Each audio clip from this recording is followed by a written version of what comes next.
Shalom, shalom. Copyright disclaimer under Section 107 of the Copyright Act 1976. Copyright disclaimer under Section 107 of the Copyright Act 1976.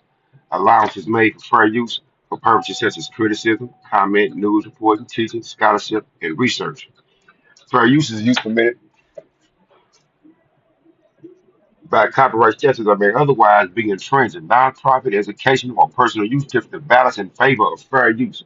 Fair use is in full effect. All honor, praises, and glory to Yahweh by Hashem, Yahweh Shai, by Hashem, Makar Kadash. Fair use in full effect. We got a story from Redacted. I'm not even going to say nothing because I know how they like to ban and suspend channels when you bring this topic up. And let me get this right quick.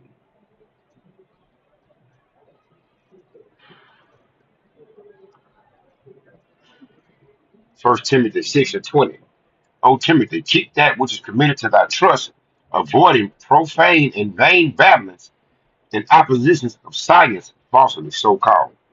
We've been telling y'all never trust your enemy. It's in the scriptures, but I guess y'all didn't realize it. You didn't want to pay attention to the men of the Lord. Hmm. But that's all right. Ecclesiastes 12 and 10. Never trust thine enemy, for like his iron rusteth, so is his wickedness. So he humble himself and go crafty. Yet take good heed and beware of him, and thou shalt be unto him as if thou hast wiped a looking glass, and thou shalt know that his rust hath not been altogether wiped away. Let's tell y'all from the beginning, man. Never trust your enemy. The enemies of the house of Israel listed in Psalms, the 83rd chapter. Check it out. I'm gonna get one more before we play this podcast, this newscast, redacted. Years 13. Yo, Job 13 and 4. But ye are forgers of lies. Ye are all physicians of no value. Now check out this, y'all. They being exposed. Most shameful spewing on the glory of Esau. And we told y'all from the beginning,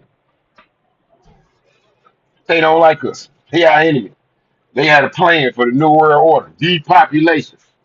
The Georgia Guidestones, remember them? Well, we weren't that close to the cave. Shalom. How many of you believe there was no pandemic at all? Well, how many of you believe there was no pandemic at all? Well, you'd be right, according to ex-Pfizer executive Dr. Michael Yaden. Again, these aren't my words, although I agree with him. Just to be clear, YouTube censors, these are the words of an ex-Pfizer executive who says there was no pandemic at all. Dr. Michael Yaden. Now, he says there's no pandemic, and the lie was maintained in order to inject 5.5 billion people with what he says was an intentionally dangerous substance, 17 million of whom have died so far, he says, after having received it. Watch. There has not been a pandemic. Dennis Rancourt's data shows that the all-cause mortality evidence data did not increase at all in the run-up to the declaration fraudulently by WHO of a pandemic. There is no public health emergency except that created by our governments. A inappropriate, fraudulent PCR test was used to give people the impression that they had a particular disease where they didn't. There were all the normal diseases.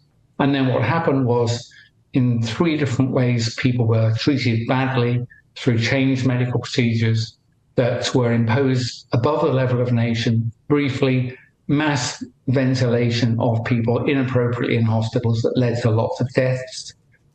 In care homes, many people were given sedatives and respiratory depressants, which led to their deaths. My PhD was specifically in that area of opiates and respiratory depression. And in the community, people were denied life-saving antibiotics and died of bacterial pneumonia. There's your pandemic. There is no other pandemic. And based on this lie, we were told that vaccines were coming our way and would be our savior. 2 things. As I say, first, there's no pandemic, so you certainly don't need an experimental, rushed medical intervention. But secondly, even if you did, as someone who's worked in the industry for over 30 years, I am telling you, It's absolutely impossible to invent, test, clinically evaluate, and manufacture and then launch on global scale a complex biomedical product. It's absolutely impossible. It's not as close, it's years wrong. The fastest record prior to this was 6 years. And friends of mine who've worked all their lives in manufacturing of complex biological products tell me the methods development alone for the development of a reproducible manufacturing process itself takes a number of years. So whatever it is you think was done, I am telling you, there was not the development of a proper medical product.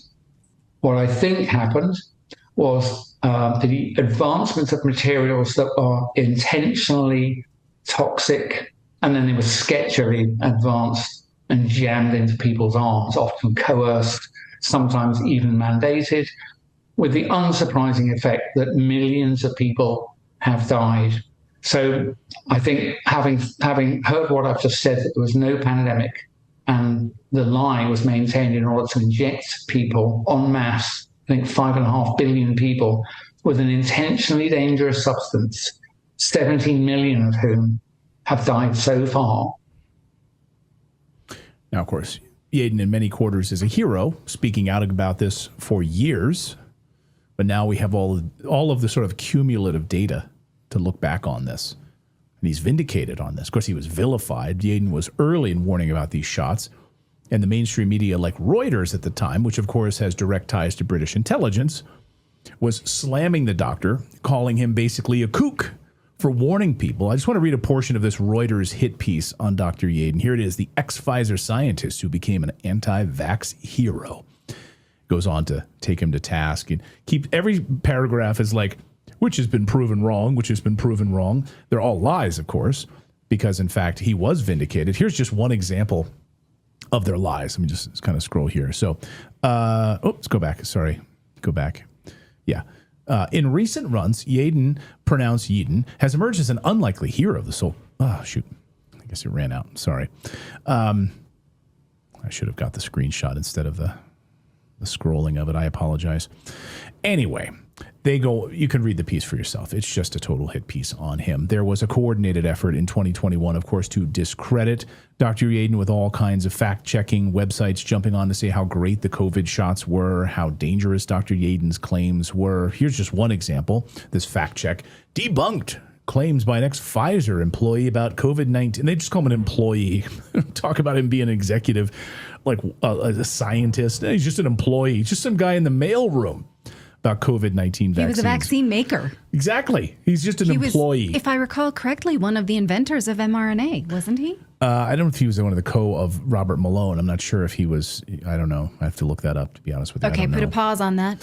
That might be Natalie's memory. But anyway, here in one of the things it talks about the children, claim, they go through like a number of claims he's made. Claim number 4, COVID-19 is not a threat or fatal to anyone below the age of 60.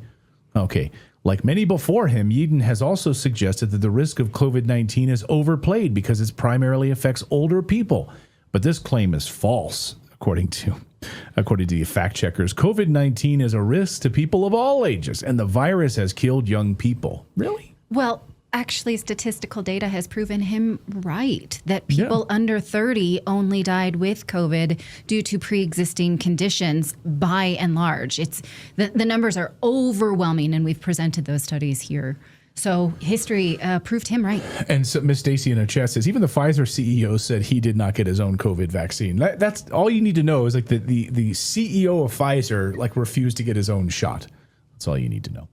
Anyway, no pandemic at all, according to him. This is something Dan Cohen on Uncaptured Media has had interviews with virologists as well, talking about how the likelihood of a virus spreading like this naturally across the globe.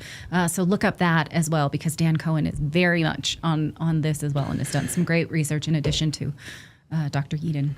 So fact checking in real time, David says no, Michael Yeadon and Robert Malone did not work together to create the initial mRNA technology. I got it wrong. Sono, who was a former vice president and chief scientist at Pfizer. He was by the way, yes, he was the allergy and respiratory researcher at Pfizer. So he was like in charge of the respiratory and research center, literally in charge of like Oh, it's a respiratory virus? That's your guy. And he's telling you there's no pandemic. Okay. I misspoke. I shall go in a closet and flog myself later. I